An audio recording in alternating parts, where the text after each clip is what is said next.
Coming up on Sports Paws, the sport of acrobatics and tumbling will officially be recognized as an NCAA sport. Q30's Brianna Trachtenberg sits down with Quinnipiac Acrobatics and Tumbling head coach Marianne Powers to talk more about the move.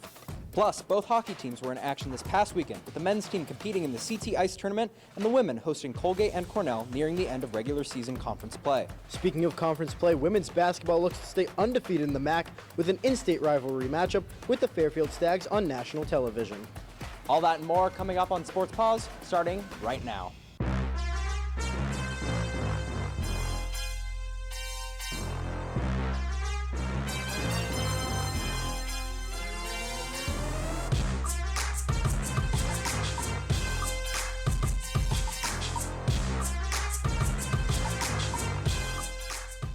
Welcome into a special Thursday edition of Sports Paws for the first episode of the semester. I'm Zach Naffah. And I'm Andrew Goodness. Major news out of the NCAA, acrobatics and tumbling will officially be recognized as a championship-level sport. The announcement came on January 16th with the first NCAA Acrobatics and Tumbling Championship anticipated to take place in the spring of 2027. All three NCAA divisions agreed to add the sport to championship status and will work to place each school in each division in the coming year. Acro is now one of 8 sports to earn championship status through the Emerging Sports Program. In addition, the NCAA will also establish a committee to help oversee championships and competition rules. After the news broke, Q30's Brianna Trachtenberg got a chance to sit down with acrobatics and tumbling coach Marianne Powers for an exclusive interview. I'm Brianna Trachtenberg here with Quinnipiac Acrobatics and Tumbling head coach Marianne Powers. Marianne, on January 16th, acrobatics and tumbling was voted to become an NCAA championship sport. Just what were your initial thoughts when you found out the news?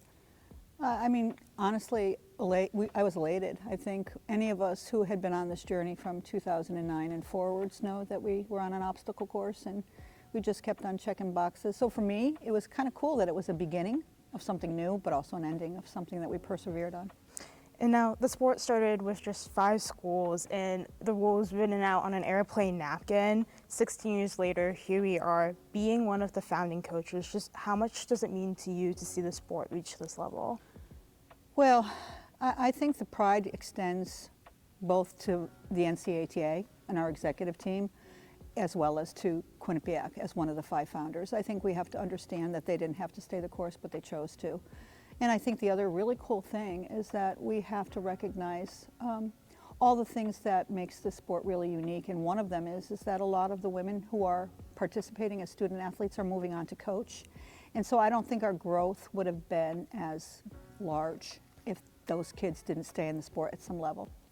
And now just kind of describe some of the work that went into making it a championship sport throughout the years. Well, I might be talking a little bit of Greek to everybody here, but we had to decide start values. I mean, we married competitive cheer with acrobatic and artistic gymnastics. And so we also knew that where the flaws were existing in a scoring system, and we had to try to get that scoring system right. And what that really did was, in my opinion, it brought safety to the sport.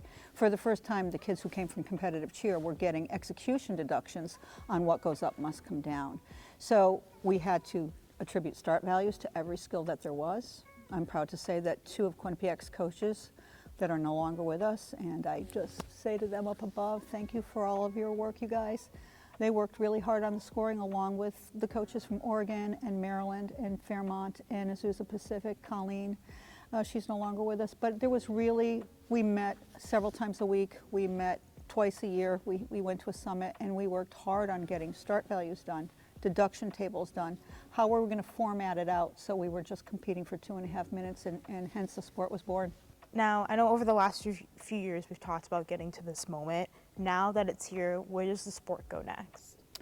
I guess where the NCAA tells us to go, right? and then how we decide to follow suit. I'm sure they're going to be looking for our guidance and we'll be looking for theirs. I'm just excited that we're going to have an expanded playing field and that we're going to stay within divisions, and that my executive director actually took us here. She had to work really long, hard hours to make that happen, and I'm pretty proud of all of us.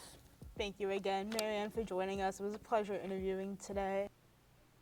Let's move to the ice as the women's ice hockey team kicked off a conference weekend at home on Friday. Bobcats taking on the Colgate Raiders for the second time this season. Quinnipiac looking for revenge on its overtime loss in Hamilton earlier this year. Picking up the action early on in the first, Ainsley DeTavio flips the puck out. Kayla LaMarche, the junior, puts on a move. Puck squeaks through the goaltender. Bobcats up 1-0. A little bit of celebration here from LaMarche, and then later on in the period, right off the faceoff, Peyton Cormier finds Michaela Watson on the point. One-times the puck into the net. Watson's fourth of the year makes it 2-0. And then moving on to the second period, Bobcats on the attack again. Regan Berglund puts the puck on goal, and here's where the chaos begins. The rebound is loose. Her and Emerson Jarvis try to put the puck in. The referee waves no goal. Quinnipiac challenges to see if the puck crossed the line. It did. Referee signaled good goal. Then Colgate, it challenges for goalie interference. No, there was goaltender interference, so now it's no goal. And after all that, it's still 2-0 Quinnipiac. So now we move on to the third. It's LaMarche with the puck again. She shoots it blocker side into the net. Second of the game for her. It's 3-0 Bobcats. And then a couple minutes later, Watson, not to be outdone, she's on the point. Toe drag and release. Power play goal. Her and LaMarche both with a pair of goals in this one. 4-0 Quinnipiac. Colgate would add one late, but they pull the goalie. Watson sends the puck all the way down, finds nothing but net. First career hat trick for her. First by a Bobcat defender in over 15 years. Her teammates are loving it, and the Bobcats take down Colgate for the first time since the 2022-23 season. Felicia Frank with 30 stops in the win. Quinnipiac would look to sweep the weekend against Cornell the following day. But before that, Q30's Freddie Martin had more on Watson's historic night. In the midst of a 5-1 victory over the Colgate Raiders, sophomore Michaela Watson recorded the first hat trick by a Bobcat defender in the last 15 years. You know, she's such a crafty offensive player that sometimes she doesn't just shoot. She tries to find a play for somebody else, and we're excited that she was really in a mindset to fire that puck today, but she's a relentless worker. Like, she just keeps adding new tools to the toolbox. Like, she's just a really dynamic offensive player and somebody we're happy to have. Watson's dual threat ability has proved to be a catalyst for her season so far, ultimately leading to a great moment that her and her teammates could share with excitement. I kind of blacked out a bit, but I mean, it's just so cool. The support we have, this team is unreal. We have such a special group, so to see everyone that happy for each other all the time when we score, it's pretty cool. Watson's first goal of the game marked her sixth straight game recording at least a point, dating all the way back to January 3rd. Fellow defender Ella Senek was among the Bobcats mobbing Watson, assisting on 2 of her goals. Oh, I mean, I'm so hyped for her. She's one of my best friends, and like getting to play with her all season has been just so much fun, and we just have a great dynamic, so I was pumped. Watson now looks to carry her momentum into Saturday when her and her team will take on the number 12 ranked Cornell Big Red. Reporting for Q30 Sports, I'm Freddie Martin. After their statement win against the Raiders, the Bobcats stayed in Hamden to take on the Cornell Big Red. Quinnipiac took down Cornell earlier this season in Ithaca, and now they're looking for a season sweep of the Big Red. Going late into the first, Avery Barros walks in a defender, sends the puck in front, and Bryn Pryor puts the pressure on and gets it to go. Her 5th goal of the season puts Quinnipiac up 1. Just 30 seconds later, Taylor Brewski, fighting through contact, sends it to Kayla LaMarche, and she finds Laurence Fournette, who doesn't score at first, but tries once more and finds the back of the net. It's 2-0 QU after 20 minutes. Heading on into the second period, Bobcats on the penalty kill. Emerson Jarvis cycles the puck to Mia Lapata up at the blue line. She sends a shot on net. Rebound kicks out to Pryor, and she makes no mistake. Back-to-back weekend with shorthanded goal for the Bobcats. It's 3-0. Heading off to the third period, Cornell makes a desperation attempt and pulls their goalie. Ella Senek finds Kaylin LaMarche on the right wing, scoring on the empty net, officially tying herself with Kelly Babsock for the most goals by a Bobcat in a single season. Her 30th makes it 4-0 and puts this game out of reach for the Big Red. Felicia Frank picking up her 8th shutout in the win, keeping her tied for first nationally. The Bobcats pick up their first weekend sweep of Colgate and Cornell since the 2022-23 season. They will head up to the North Country in the coming days to take on Clarkson and St. Lawrence. With the NCAA Women's Ice Hockey Tournament fast approaching, the NCAA Power Index will determine how seeding will shake out. The Bobcats are currently ranked 6th in the nation according to the NPI, just as they were a week ago. 3 WCHA teams top the rankings in Wisconsin, Ohio State, and Minnesota. Other ECAC teams joining Quinnipiac in the top 10 include number 8 Princeton and number 10 Yale. A pair of Bobcats took home ECAC awards after their success over the weekend. Sophomore Michaela Watson was named Defender of the Week for the 2nd week in a row after recording her first career hat trick in Friday's win over Colgate. Fellow sophomore Felicia Frank claimed goaltender of the week, giving up just 1 goal across 2 starts, making 69 saves, including a career-high 39 against Cornell on Saturday, Frank's 5th time receiving the honor this season. We're going to take a quick commercial break here at the desk, but don't go anywhere, because when we come back, we'll dive into the men's side of the ice as the Bobcats take on Sacred Heart and UConn in the CT Ice tournament. And the women's basketball team was in action, looking to stay undefeated in conference play. Check out how they fared as the playoff push heats up. Sports Paws will be right back.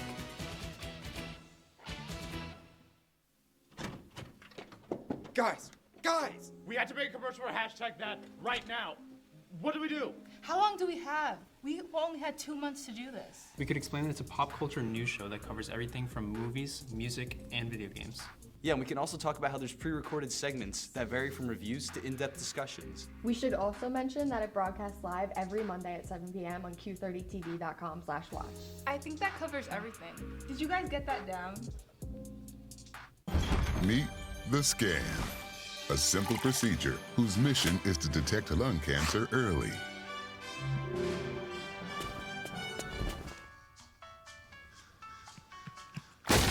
I'm here to save you.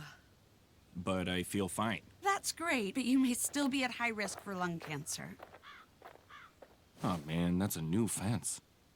If you smoke, early detection could save your life. Learn more at savedbythescan.org. As a dad, every day is a challenge. To make sure that the time that I spend with them, it doesn't matter how tired you are, you have to try to teach them. When they learn something new, and you can just see in their faces, it's such an incredible moment. It's those moments that are my favorite. Gracie and Pedro might not get along so well. They're standing on my tail. But there's one thing they agree on. There's a right seat for everyone. Oh, that's the good stuff. Whether you're a dog, Hold on, Pooch. a cat, a fish, or a rat. And I'm a ferret. Be sure to travel safe. How can you be so sure? I'm absolutely positive. On your next adventure, make sure your children are in the right seat for their age and size. Get it right at nhtsa.gov/the-right-seat. Welcome back to Sports Paws. The men's ice hockey team took part in the Connecticut Ice Tournament this past weekend, with Game 1 taking place on Friday. The 6th edition of the Connecticut Ice Tournament, 4th time Quinnipiac has faced off against Sacred Heart in the event. In the first period, Quinnipiac's Anthony Cipollone grabs the rebound in front, no chance for Tegan Kendrick. Bobcats in front 1-0 with the first goal of the tournament. Later in the first, Bobcats on the power play, but it's Sacred Heart with the opportunity. Short-handed, Reed Pavich on the breakaway. Dylan Silverstein shuts him down. Quinnipiac would lead at the break. Second period, waning seconds on the power play. Elliot Gronwald off the faceoff, finds a lane, back-to-back games with a goal for the sophomore. Quinnipiac 2-0, and then another defenseman jumps in on the action. Will Gilson gets the pass from Marcellus at the right circle, beats Kendrick 3-0, heading to the third. And in the third, 8 minutes in, Ethan Wittenbach turning on the Jets, goes far post to beat Kendrick after entering the zone. 35 points for the first-year phenom, leads the nation, and earned high praise from his head coach. You know, I talk about it a lot. There's a lot of players at our level that create a lot of offense and create a lot of scoring chances. And then he's got that next gear that he has that ability to finish those chances. Like he's just next level, but not just goal scoring, but the passes and the timing, and he finishes plays all the time, and he's a special player. Teams would add another, so Quinnipiac goes on to win it 5-1. The Bobcats would look to capture their 4th CTI's championship on Saturday against a familiar opponent. And now the Bobcats are back in action against the team that knocked them out of the NCAA tournament last year, the UConn Huskies. In the first, a near breakaway for Ethan Gardula, but Mate Marinov comes out of the net to poke check it away, keeping the game scoreless. Later in the period, Bobcats on the power play, but it's a short-handed breakaway for Tabor Heaslip, putting it past Marinov to give the Huskies the first lead of the game.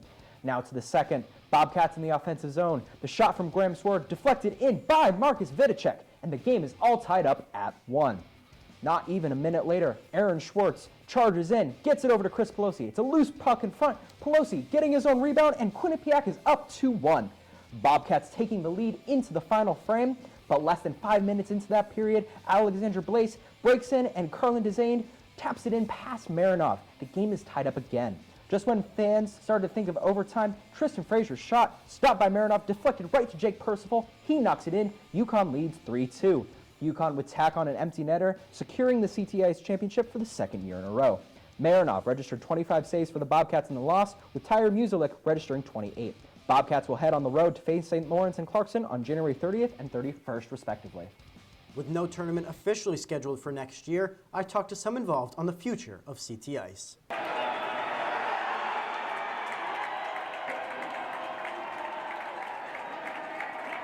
The Connecticut Ice Tournament was established in 2020 and has been played every year except for 2021 due to the COVID-19 pandemic. With the 6th edition officially in the books, the question now is if the yearly event will continue, and how. I think it's very important. I love this event. I think it's great to get the hockey community under one roof. I think Yale's doing a great job so far, and hopefully that this will go on forever. The first 2 tournaments were held at Webster Bank Arena in Bridgeport, but the last 4 have rotated between the participating teams' home venues, something head coach Rand Pecknold hopes continues. Hopefully we keep the four-man rotation going. We'd love. That's what I think we should do. But our plans are to have it next year. I'm not sure.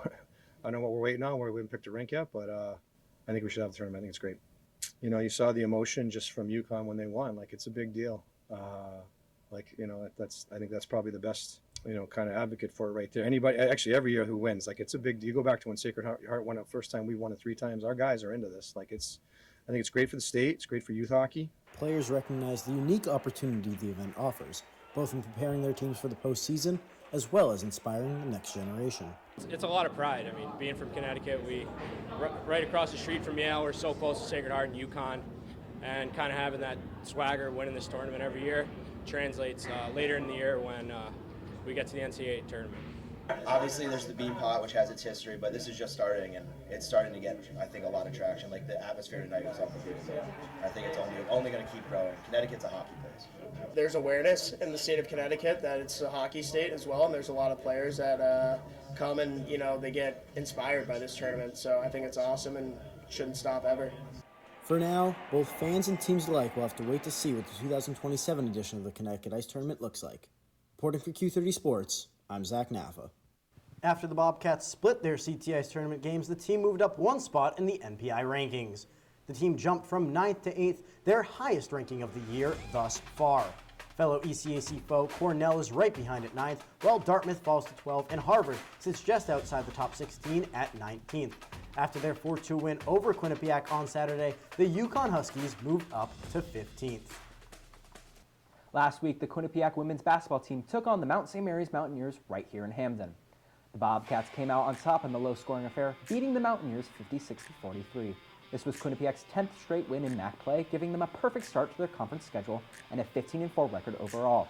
Senior guard Sydney Ryan stood out in the win for the Bobcats. She recorded 15 points, 6 rebounds, and 2 steals on the day.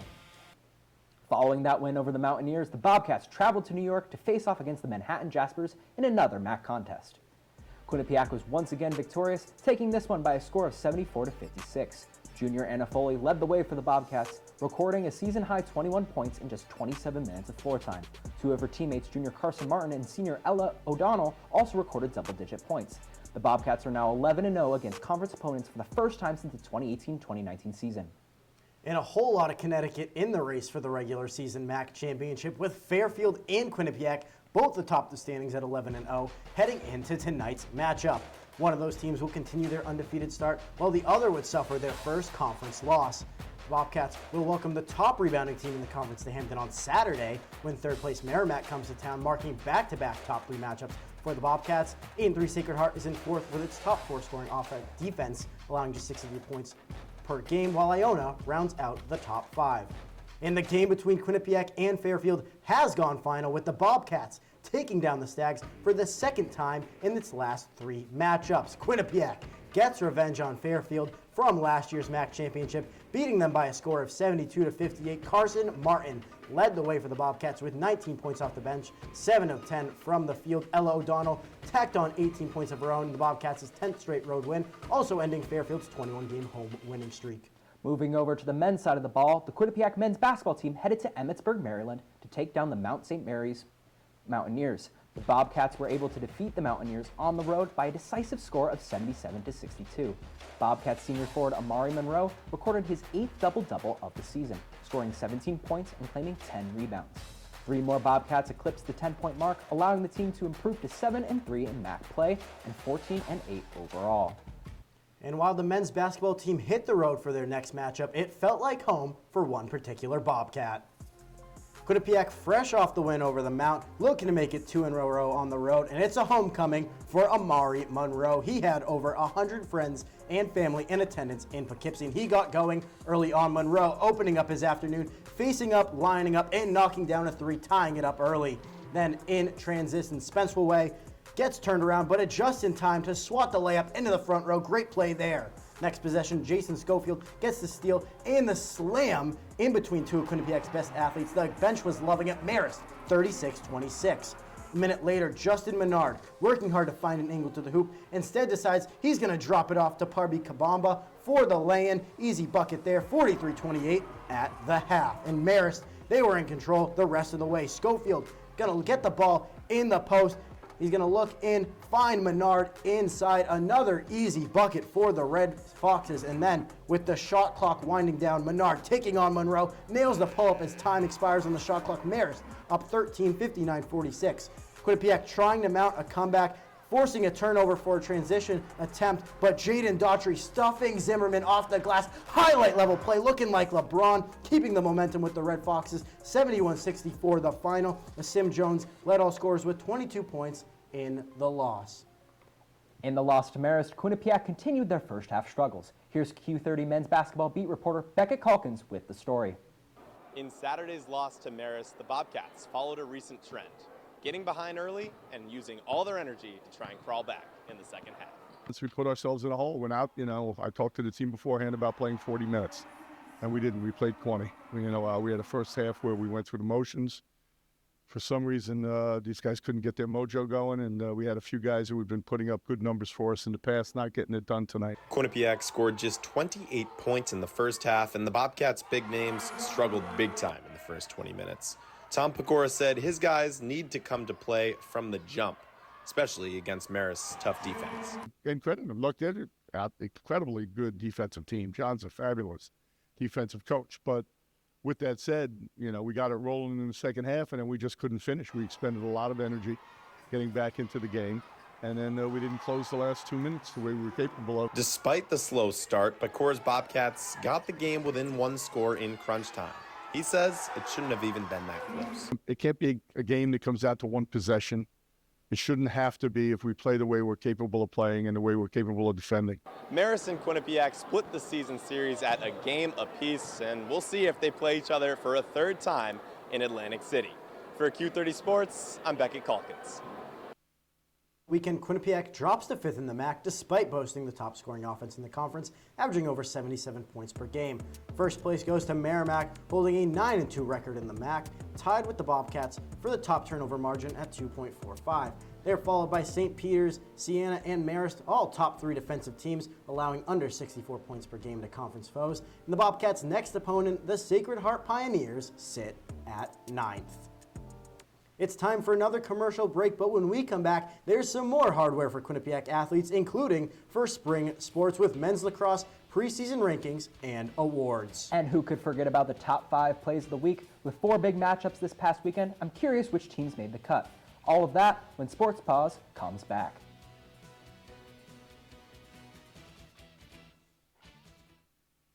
Emma, did you hear? Todd's in the hospital. Who's Todd? He got a collapsed lung from vaping. He thought it was cool. Not cool. Promise you won't vape, Emma. It can lead to a lifelong addiction, and we can't be friends if your lungs collapse. Bogus. Wacky sitcom teens aren't the best people to talk to your kid about vaping. Hey, you got a minute? You are. Start the conversation with your child about vaping today.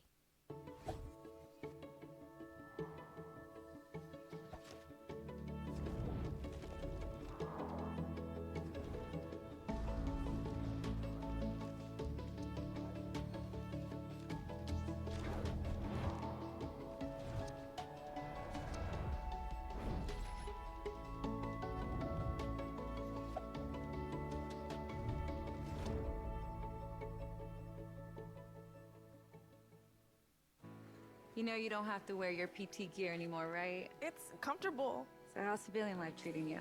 It's fine.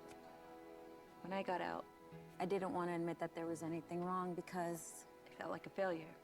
And then I realized, like, there's nothing to be ashamed of. So I started talking to someone.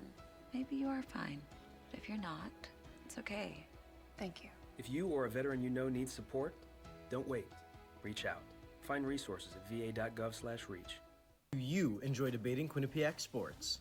That's all flash, no catch. She didn't net it in the back of the net. That's not even a goal. What are you doing pulling out rhymes? Brady, that's like a crossover with a missed layup. Bobcat Breakdown is the place for you, with debate, analysis, and so much more. Mate Marinov.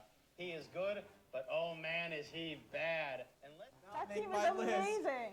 How do you not put Fairfield women's volley? Tune in to Bobcat Breakdown every Tuesday night at 9:30 p.m. on Q30TV.com/watch.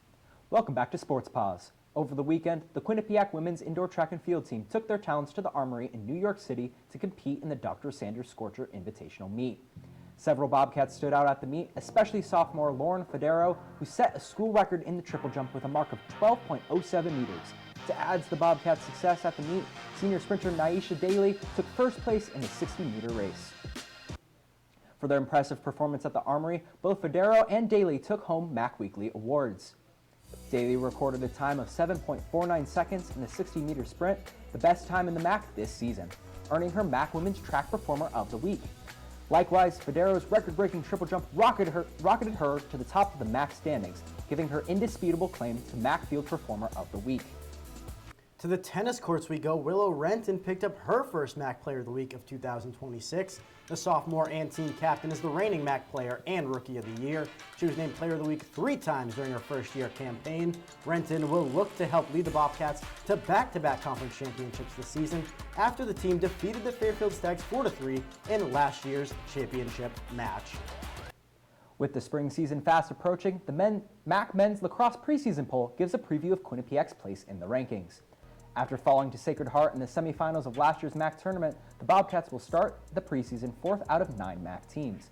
The defending MAC champs, the Siena Saints, sit atop the rankings, with Marist and Sacred Heart not too far behind. And some preseason All-MAC team honors on the defensive side for Quinnipiac. Senior defenseman Luca Cutolo and graduate goalie Mason Oak received selections. Cutolo played in 13 games last season, scooping up 7 ground balls and causing 2 turnovers. And Oak, the 2024 MAC Defensive Player of the Year, ranked 9th in the country with 12.93 saves per game.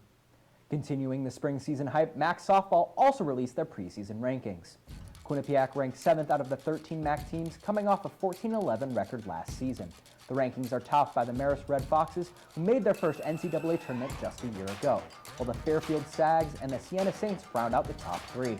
And senior Mary Fogg named to the All-MAC preseason team. The outfielder started all 38 games she appeared in and was a consistent source of offense, leading the Bobcats in batting average, hits, and multi-hit games on her way to All-MAC second team honors. Fogg helped the Bobcats reach their second MAC tournament in program history. Zach, can you believe that Sports Paws is airing so late in the week? It feels so different. Yeah, Andrew, it may be Thursday, but we still have the top 5 plays of the week. Let's get right into it with play number 5. Women's ice hockey taking on Colgate. Michaela Watson gets the pass, rips it top left corner. Her second goal of the game on her way to a hat trick. More from this later on. Play number 4, men's basketball at Marist. Ricky McKenzie driving towards the hoop, but Spencer Way denies him. Let's take another look. What a stop. Number 3, men's ice hockey versus UConn CT Ice final. Chris Pelosi, his first shot saved, but he gets his own rebound while mid-air buries it. Bobcats get a 2-1 lead off of that, slowing it down real quick, but however, Quinnipiac would lose 4-2. Moving over to women's basketball, Jackie Grisdale moving off ball as she gets the pass under the net, and she'll throw up a reverse layup, 4-2.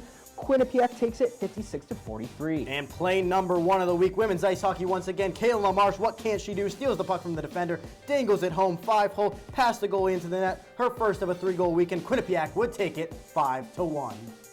That's all we have for this week. Thanks for tuning in to this special Thursday edition of Sports Paws. Be sure to follow Q30 Television and Q30 Sports on X and Instagram to stay up to date on your favorite Quinnipiac team scores and news. Thank you to all the producers and crew working hard behind the scenes. We look to be back to our regularly scheduled programming on Monday, February 2nd at 9:30 p.m. For Andrew Goodness, I'm Zach Naffah. Have a tremendous Thursday night, everyone.